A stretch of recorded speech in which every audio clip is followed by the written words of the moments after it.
This week, how to draw hair. Well, a bit more hair than this.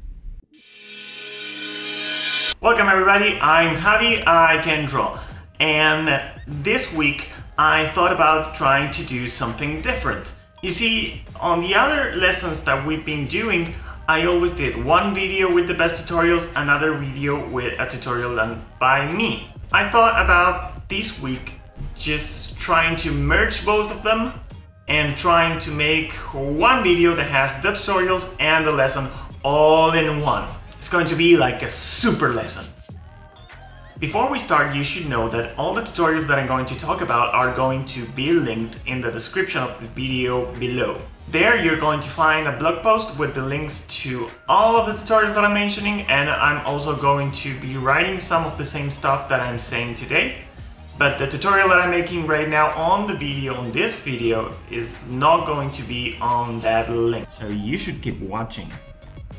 Also on that blog post there's going to be a link to a Pinterest board that are going to have those tutorials that I mentioned, plus other tutorials, plus some resources that I found useful. Okay, ready? Let's begin!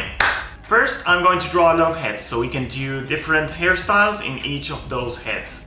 If you don't know how to make the human head, and that means that you're new to this channel, so go there and watch the video about how to draw the human head.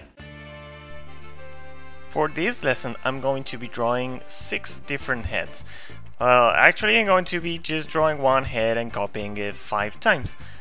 As I just said before, if you don't know how to draw a human head, go back to one of my previous videos that is going to be linked right here.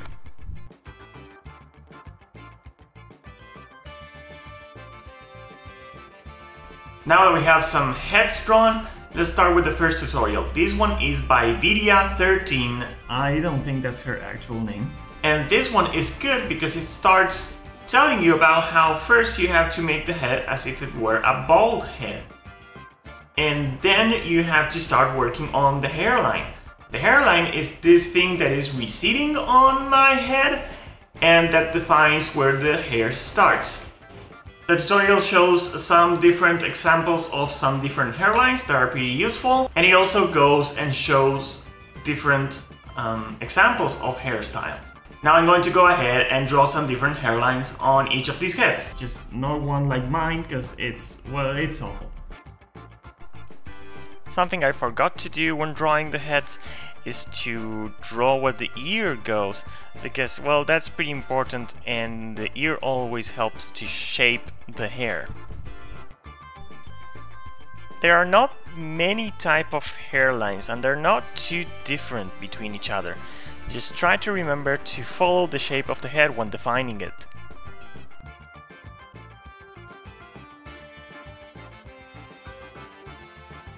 Now that we have a hairline, let's focus on how the hair flows. This is something pretty common that I found on different tutorials that I've been researching.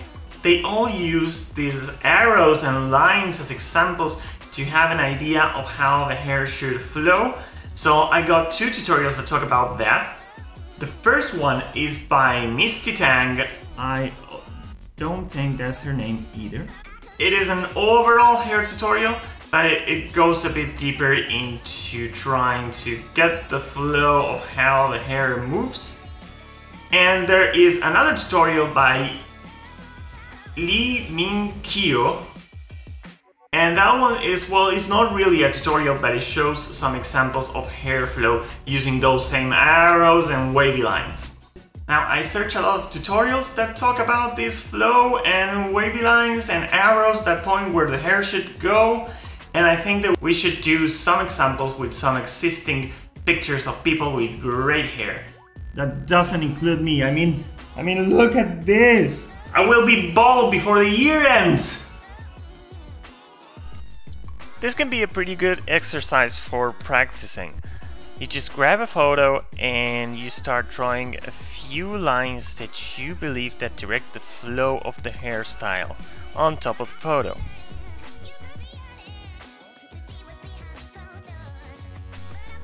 Even without the arrows and wavy lines, you can tell pretty easily what the flow of the hair is.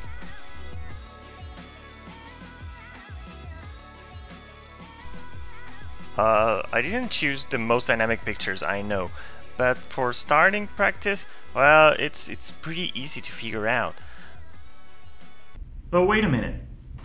Before I start going into these arrows and wavy lines, there is something that I've seen in some tutorials, but there were not good tutorials, and it's something that I still want to talk about.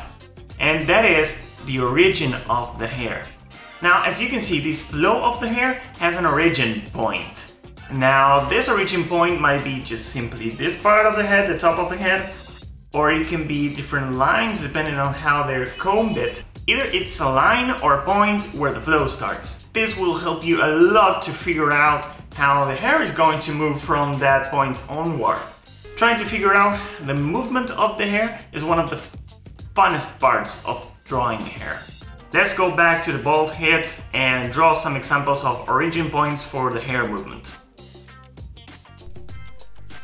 Today we're doing 6 different heads because I wanted to focus on 6 different origin points. One is on the side of the head, the other one is in the middle of the head, then there's the other side, then there's going to be just the top of the head and let the gravity dictate the hairstyle. Then there's going to be one where the origin point is actually the hairline if you're wearing something like a ponytail.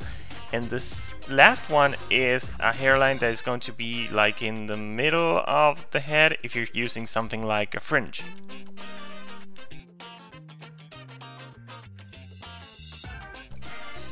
Now on to deciding how the hair is going to flow using those arrows and wavy lines.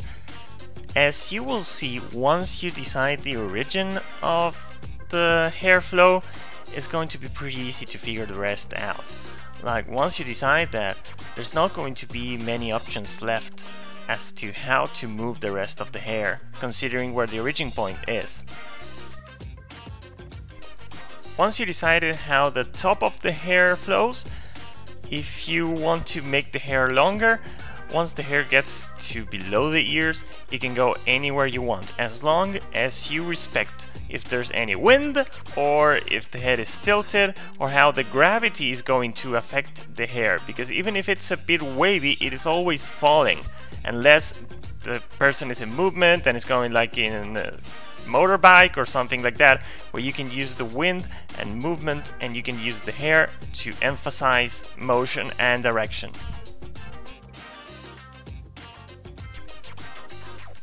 You might think that I'm choosing some boring hairstyles, but you know, this is just basics. This is for beginners, and as you grow more comfortable with this, you can go a bit crazy with hairstyles.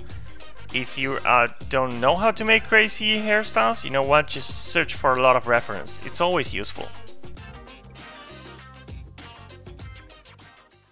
Good, now that we have that, there's one more thing. Well, 2 more things actually.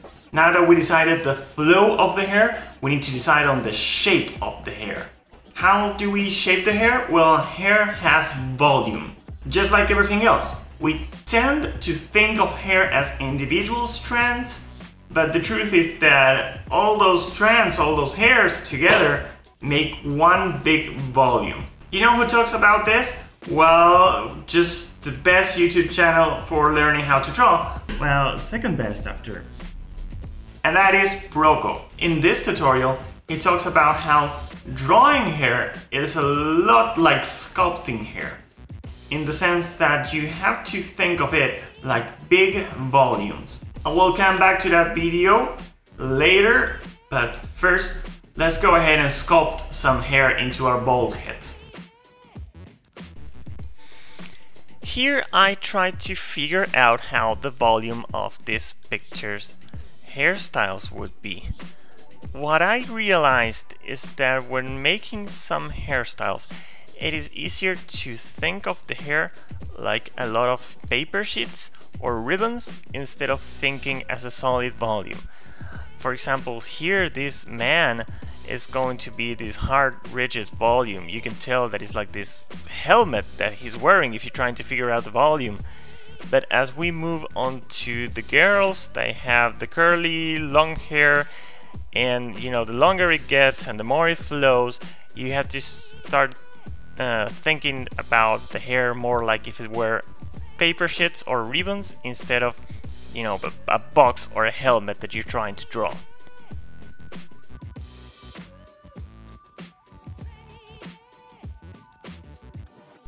Also notice how as the hair falls, it loses a lot of volume, and eventually in the end it's just basically flat. You can tell that in this picture.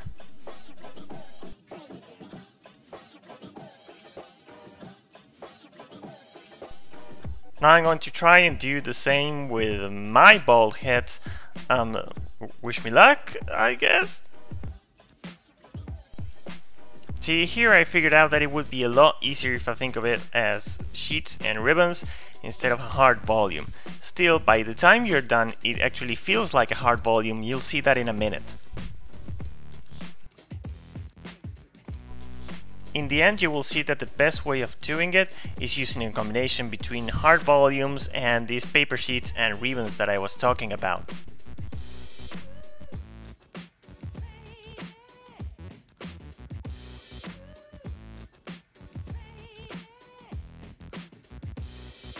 They're not so bold anymore now, are they? Now that we have the volume of the head, let's go into shading. So let's go back to that Proco video. And as you might have guessed already, if we are treating hair like volume, that means what we have to shade it like we shade all volume. Let's go back to the not so bald heads and see. The first thing that I want you to notice is this three-dimensional arrow that I drew that gives me an idea of where the light is coming from. This is something that most artists use when trying to plan an illustration, and it's really useful. You should try to use it when planning the light of an illustration. As you can see, to make this easier for me, what I'm doing is first trying to cover all the hair surface with a medium gray color, so I can focus then on the shadows and later on the highlights.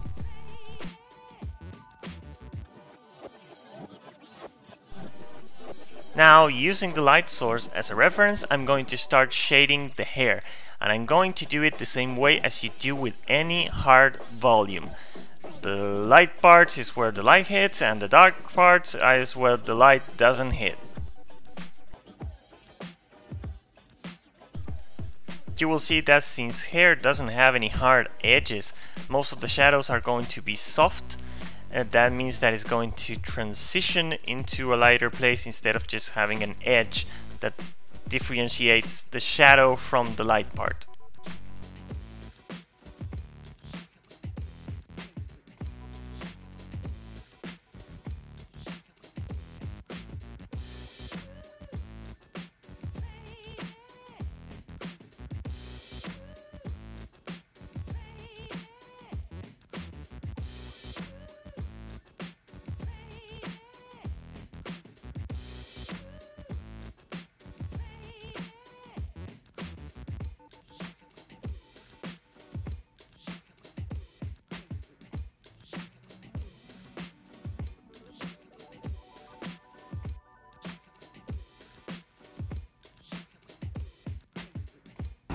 After this, Proco goes also into detail about how to make hair look a bit more like hair and not just some hard volumes.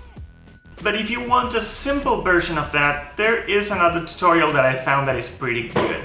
This one is by The Art of Pan, also not her name, and it has a simplified version on how to approach hair shading.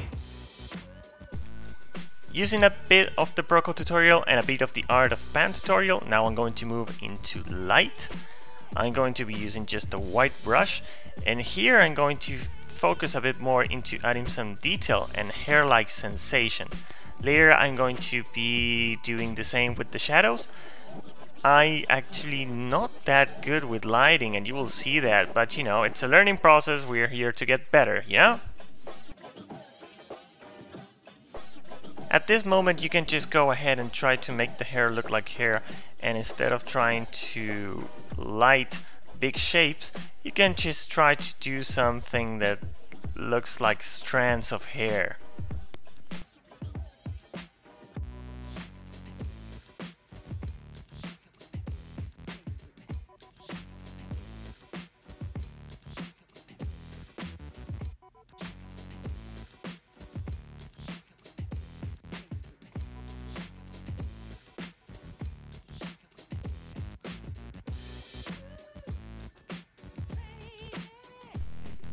this one looks like crap.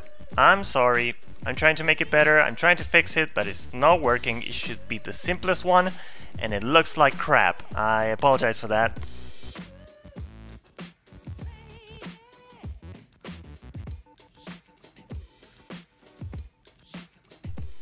One useful way to make the hair look a bit more like hair is using the eyedropper tool to pick some of the grays that are between the dark and the light and use them also to define some hair strands. Now let's make some quick corrections.